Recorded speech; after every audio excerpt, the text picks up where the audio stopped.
We are live on location, all over the place. Woo-hoo!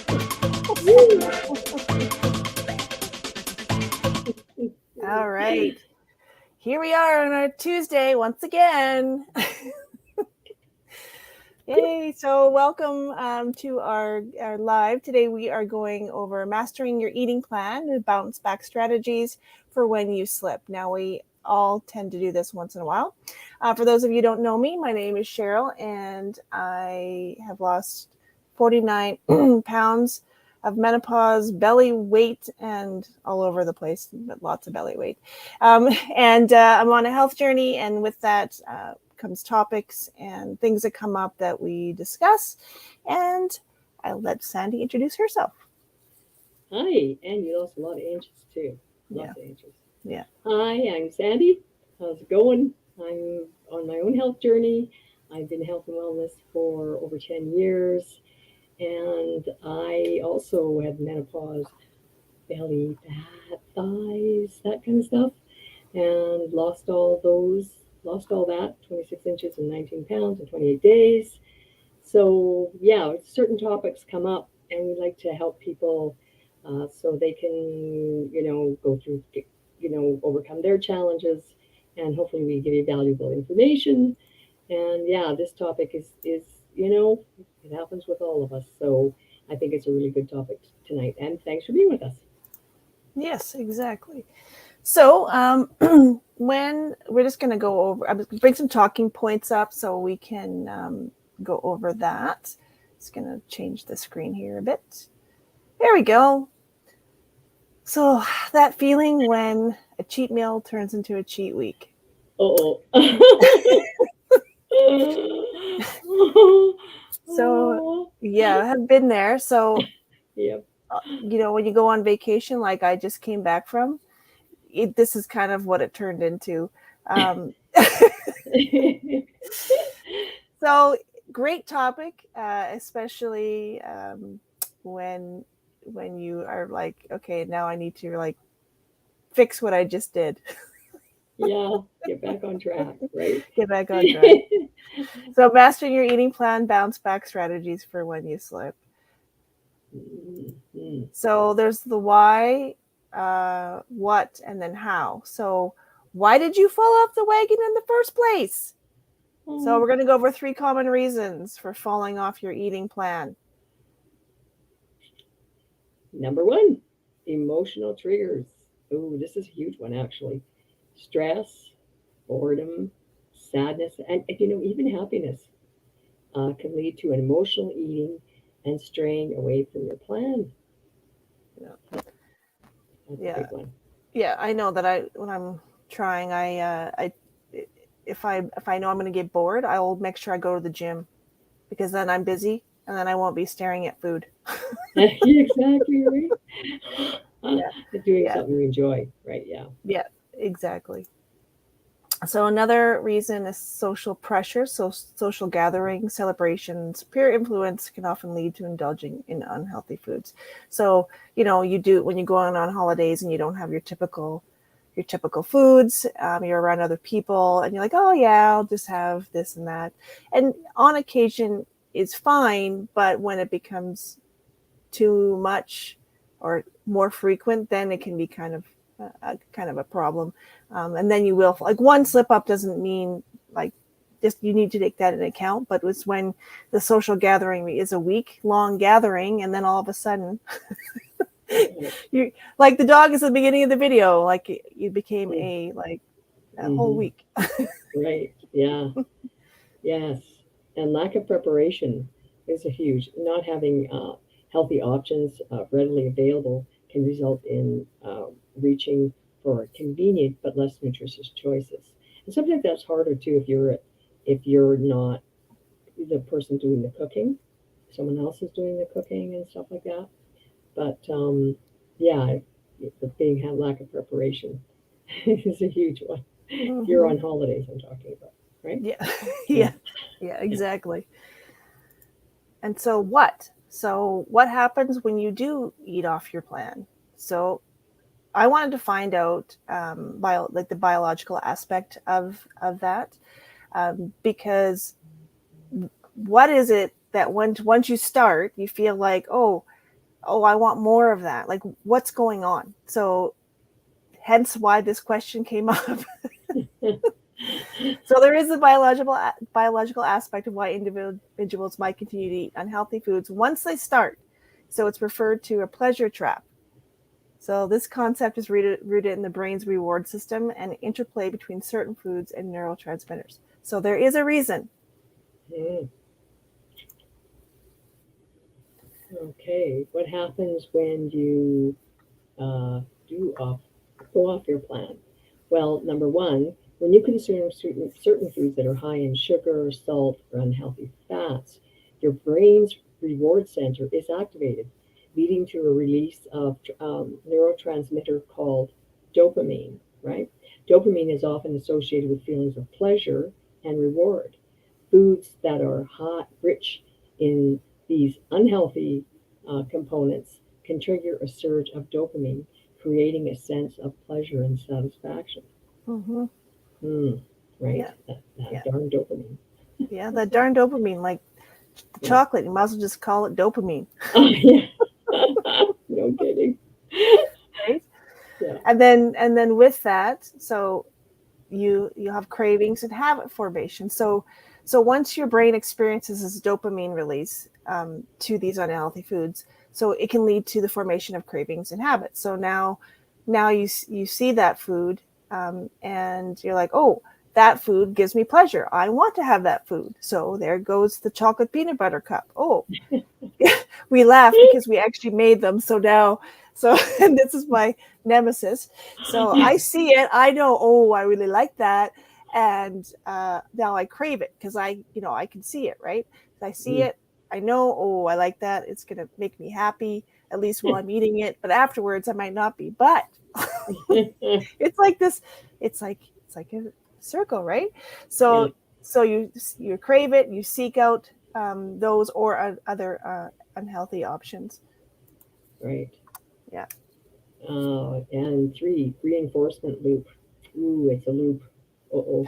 The cycle of pleasure, dopamine release, and cravings can create a reinforcement loop. This loop can make it difficult to resist these foods, especially when faced with stress, emotions, or environmental cues that trigger your brain's reward system. Wow, right? Yeah. Uh, des- repeated consumption of highly palatable, unhealthy foods can lead to a phenomenon called system desensitization. Yeah.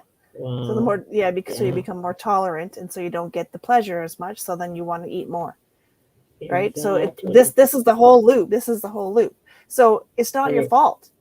Like Yeah. you may have succumbed to having that treat, and then again and Mhm. again, but it's being reinforced. So what can you do, right? Right. Right. Wow. So here's some tips to get back on track. Yay. We Yeah. love tips. Yeah. So, first of all, don't get too upset at yourself. I know this from Mhm. personal because I was always an all or nothing type of person. If I did 30 days perfect and one day I, went squirrely and had like stuff I'm not supposed to, I used to be like, well, then screw it. These 30 days are all like what, like for naught, right? Yeah. No, you can't do that. You have to just kind of reset. So know that. So you want to avoid that self-criticism, guilt, any of those negative emotions that can hinder your progress, and so you need to be, love yourself, right? Mhm. So really kind of figure out, okay, what triggered your deviation. Is it a temporary setback? um, maybe approach the situation with a growth mindset, and maybe looking at it as a learning experience. So for me, we made chocolate. It was awesome. We had made a big bag and like real chocolate from a chocolatier. It was great. The thing is, if I see the chocolate out and I'm trying to eat healthy, let's say, Sunday I give myself a cheat day or a cheat meal or whatever you want to call it, and, maybe not necessarily cheat something, but just something. So what I would do is just remove that from my vision, so I'm not tempted to have that. So learn from what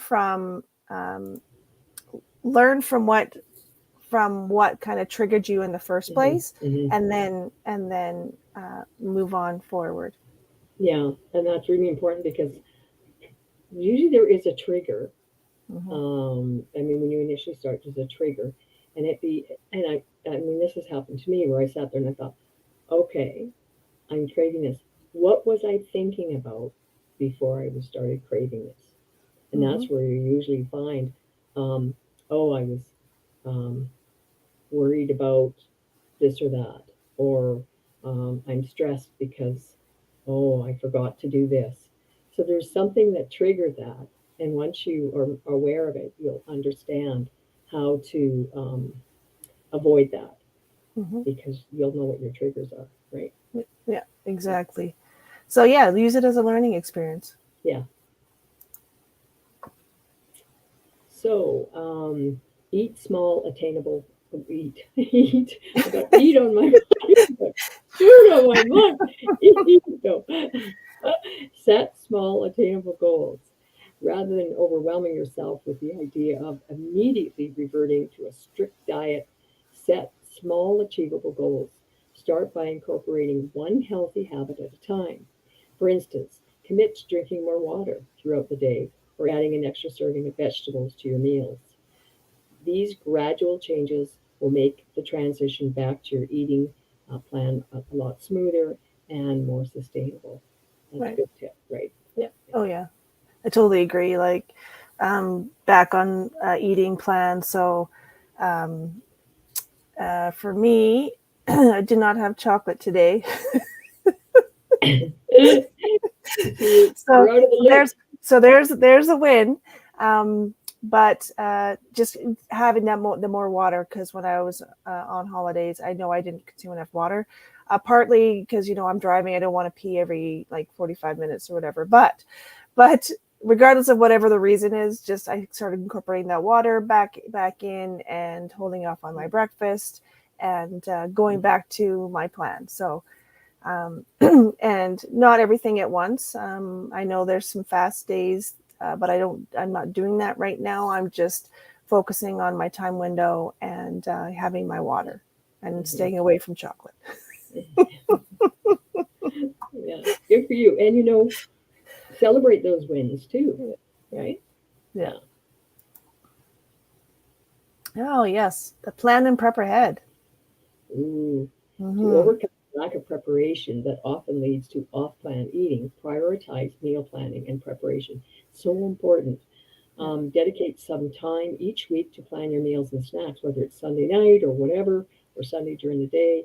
Prepare nutrient rich, balanced options that are easily accessible. Having healthy choices readily available reduces the likelihood of grabbing unhealthy alternatives in moments of hunger or weakness. Additionally, consider packing your own nutritious snacks when attending social events to ensure that you have suitable options on hand. So, like for me, what I do is I clean all my vegetables and I cut them up. I get carrots or celery. I like cherry tomatoes. I have, things. I got eggs, boiled eggs ready. Just things like that. I have cooking chicken. Well, I can have chicken cooked. I had chicken breasts Mm-hmm. so that I can put them on a salad. So I have little snacks there in the fridge. And if you have it and it's clean, I don't know what Mm-hmm. it is, Mm-hmm. you'll grab it. But if it's Yeah. like, oh, I gotta clean the carrots and peel the carrots, and I know it seems crazy, but it's true. So Yeah. I find that those are tips that really really help me. Yeah. So if I'm going somewhere, you can ask anybody who knows me. I always have food. I always Yep. have baggies of food with me, no matter what. So if I'm delayed or whatever, I have almonds or whatever. I always have something in my goodie bag with me. Yeah. Yeah. And then if you're in a pinch or something, just try to pick a healthier option. Hmm. Like, I mean, you want to plan ahead as much as you can, but some things you can't plan for. So Yeah, just always pick the healthier option of what your choices are. So yeah, yeah, yeah. true. Right. Yeah, and so for me, I have certain meals that I have during the week. So, like for today, I made a little mini chicken, which will last me till probably Friday, and then like I can have different vegetables on the side with that throughout the week. But just knowing, so I every week I know what I'm having the following week, and I only cook for myself because my other half, he works different shift, so he cooks his own stuff. so, so it's easier that way too, right? Not cooking two meals, but Yeah, anyway. yeah, yeah. And there's always a way of getting around, because some people say, well, if you have a family where you have this, you can always work around it, right? Yeah, yeah, You know, there's yeah, always options. exactly. Yep. Yeah. So remember, consistency is the key when it comes to health and wellness. Don't focus on achieving perfection, but rather on making consistent progress over time. So by understanding your triggers, practicing self-compassion, setting realistic goals, and planning ahead, you'll be better equipped to stay on track and maintain a healthier and maintain healthier eating. One of the things that that we have both done is use supplementation to help with cravings, um, and which which is really like awesome. So I'll let Sandy discuss about more what it does. So cravings, it helps. Yeah, yeah, and it balances your hormones and helps with cravings, and it actually stimulates a different part of your brain, so you don't crave the sweets, and it's like willpower in a bottle, Yeah. because a lot of times that's the real challenge when you're on an eating plan is the cravings. People say, oh, I can't handle the cravings, I can't handle the cravings. So this really helps with that, and it's amazing how good it is. And like I say, it works on your metabolism too. It speeds up your metabolism, and then you're not as hungry. And it's all natural. It's all plant based. There's no crap in Yeah, it. exactly. So yeah, I found that was huge for me. So it's like a little secret. So, this week I wasn't taking it as much as I should have, so which could contribute to why I want chocolate so bad, but maybe not.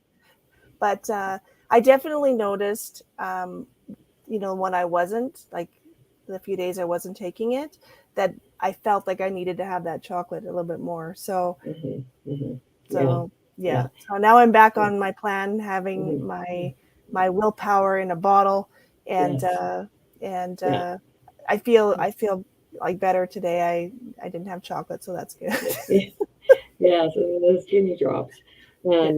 And yeah, because what it does is basically it's training. It takes a while to train not just your mind but your whole body, and in changing your habits, right? So it's really good for that. So if you Yeah. want more info, just let us know for sure, and we Yeah. can help you with that. Yes. Yeah. So you know, you can do the drops as part of your meal plan. We have a meal plan if that's of interest, as well as there is 28-day challenge. It started about a week ago, but there's another one coming out in September. And if you're motivated and want more information, there's all our information right there where you can find us. Yeah, So feel free to reach out. Let us know yeah, you saw this and you're interested in yeah, uh, yeah. in having more willpower. Yeah, yeah, willpower and all, and we're not anything special. We're just like you guys, right? We have our challenges and our ups and downs, and just making that decision to say I'm worth it, I can do it, and we're there to cheer you on and to give you positive reinforcement, and you can do it. If we could do it, you could do it. Yeah. So, Awesome. did you ring my bell? My bell went off. Did That's you ring that, my that, bell? that. Yeah, I did. That's like time's up. I don't know. What's the timing on that? The bell just went off. It was like, oh, somebody's messaging already. Holy Yeah, cow. yeah, exactly. It's like, oh, we got a message. All right. Yeah. Oh, so funny. Yeah. Anyway, So so yeah, so that's our topic today is or was what to do when you're off your plan and why it happens. And honestly, it's not your fault, but let's get you back on track. And then if you can have that little secret in your pocket and have some drops that can help you drop your yeah, drop with the drop drops. drop with the drops and stay away from chocolate. Yes. And whatever. Everybody has different triggers Oh with yeah, foods, right? exactly. Yeah. Yeah, everybody has triggers. So yours could be Yeah. chips. Who knows? Like, Yeah. I don't So I know. mean, if, if you have any questions or whatever, or you want information, just let us know, and we're here to help you because it really helped us, and we just love helping other people too. And yeah, we Exactly. would, yeah. Yeah. So Awesome. thanks for tuning in, and Yeah. I hope you found this valuable and you got some tips from this. Yeah. All right. Until next time. Take Bye. care. Bye.